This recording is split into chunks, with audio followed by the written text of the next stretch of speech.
ولم يحتاجوا الى هذا القول اصلا. ترجمہ دیکھیے گا پہلے اور اسی میں مفہوم بھی انشاءاللہ. کیونکہ اگر فعل نبی علیہ السلام موجب ہوتا، اگر فعل نبی علیہ السلام موجب ہوتا، موجب واجب کرنے والا ہوتا، تو صحابہ کرام محض فعل دیکھ کر ہی حضور کی اتباع کرتے. لتبعوہ لام برائے تاکید، تو صحابہ کرام محض فعل کو دیکھ کر، صحابہ کرام محض فعل کو دیکھ کر حضور کی اتباع کرتے، حضور کی اتباع. ولم يحتاج الى هذا القول اصلا، اور اس قول کا بالکل محتاج نہ ہوتے، اور اس قول کا، اس اللہ فرمانا یہ چاہتے ہیں کہ حضور کا فعل وجوب کے لیے نہیں ہے. اگر حضور کا فعل وجوب کے لیے ہوتا، صحابہ کرام حضور کو دیکھتے اور دیکھا دیکھی ویسا کر لیتے، مگر سرکار کو ارشاد فرمانا پڑا صلو کما رأیتمونی اصلی. یہ اگر سرکار کا فعل ہی وجوب کے لیے کافی ہوتا تو سرکار یہ ارشاد نہیں فرماتے، مگر حضور نے صحابہ کرام کو کہا صلو کما رأیتمونی اصلی، پڑھو جس طرح تم لوگ مجھے پڑھتے دیکھ رہے ہو. اس ارشاد کی وجہ سے سرکار کی مطابعت صحابہ کرام پر لازم واجب ہوئی، ورنہ نہیں ہوتا. سمجھ شریف میں بات آ گئی. وہ قالا تارتن علی سبیل ترقی، اور کبھی بر سبیل ترقی ارشاد فرمایا، اور کبھی امام شافعی نے بر سبیل ترقی یہ کہا ہے. پہلا والا قول تنزل کے طور پر تھا، اب دوسری دلیل ترقی کے طور پر ہے. بر سبیل ترقی نہیں سمجھے، اوپر کی طرف جاتے ہوئے، اوپر کی طرف. کیا فرمایا؟ ان الفعل قسم من الامر، بے شک فعل امر کی ایک قسم ہے، بے شک فعل امر کی ایک قسم ہے. لأن الامر نوعان، کیونکہ امر دو قسموں پر ہے. امر قول و فعل، قول اور فعل. امام شافعی فرماتے ہیں امر کی دو قسمیں ہیں، ایک امر قولی، ایک امر فعلی. جب امر قولی وجوب کے لیے آتا ہے تو امر فعلی بھی وجوب کے لیے آئے گا. ترجمہ ہوا. اب امر کی دو قسمیں، ایک قول اور ایک فعل. اس کو امام شافعی ثابت کرتے ہیں لِأَنَّهُ اطلق اللہ تعالی لفظ الامر علی الفعل، کیونکہ اللہ تبارک و تعالی نے فعل پر لفظ امر کا اطلاق کیا ہے، اطلاق کیا اس اللہ، کیونکہ اللہ تعالی نے فعل پر لفظ امر کا اطلاق کیا ہے. کہاں کیا ہے؟ فی قولہ وما امر فرعون برشید، اپنے قول وما امر فرعون برشید میں رب نے فرمایا وما امر فرعون برشید، یعنی فرعون کا فعل درست نہیں ہے. کیا معنی اس کا؟ کیا معنی اس کا؟ فرعون کا فعل درست نہیں ہے، درست ہاں اے فعلہ یعنی فرعون کا فعل۔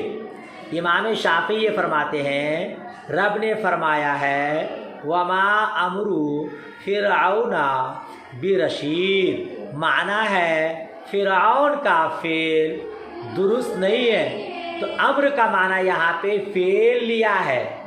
امر کا معنی معلوم ہوا فعل پر امر کا اطلاق ہوتا ہے۔ اللہ تعالیٰ نے فعل پر لفظ امر کا اطلاق کیا ہے۔ اب یہاں امر سے مراد فعل ہی ہے، دلیل کیا ہے؟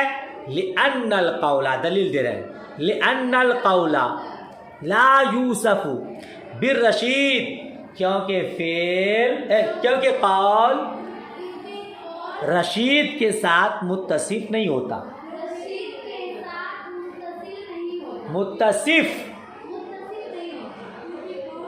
رشید کے ساتھ متصف نہیں ہوتا، یعنی قول کی صفت رشید نہیں آتی، قول کی صفت رشید نہیں آتی۔ وَإِنَّمَا يُوصَفُ بِالسَّدِيدِ، قول سدید کے ساتھ متصف ہوتا ہے، قول سدید کے ساتھ متصف ہوتا ہے۔ کیا مطلب سمجھے؟ کہتے ہیں رشید فعل کی صفت، قول کی صفت نہیں، یہاں امر سے مراد فعل ہے۔ معلوم ہوا فعل پر امر کا اطلاق رب تعالیٰ نے کیا ہے۔ وہی کہہ رہا کیونکہ قول رشید کے ساتھ متصف نہیں ہوتا ہے، وہ سدید کے ساتھ متصف ہوتا ہے۔ خلاصہ یہ ہوا کہ فعل بھی امر کی ایک قسم ہے، لہذا جس طرح امر قولی وجوب کے لیے، اسی طرح امر فعلی بھی وجوب کے لیے آتا ہے۔ یہ امام شافعی رحمۃ اللہ تعالی علیہ کی دوسری دلیل ہوئی۔ فأجاب المصنف رحمۃ اللہ تعالی علیہ عنہ بقولہ و سمی الفعل به لأنہ سببہ، مصنف علیہ الرحمٰن نے ان کا اپنے اس قول سے جواب دیا، اپنے اس قول سے جواب دیا کہ امر فعل کا سبب ہے، امر فعل کا سبب ہے۔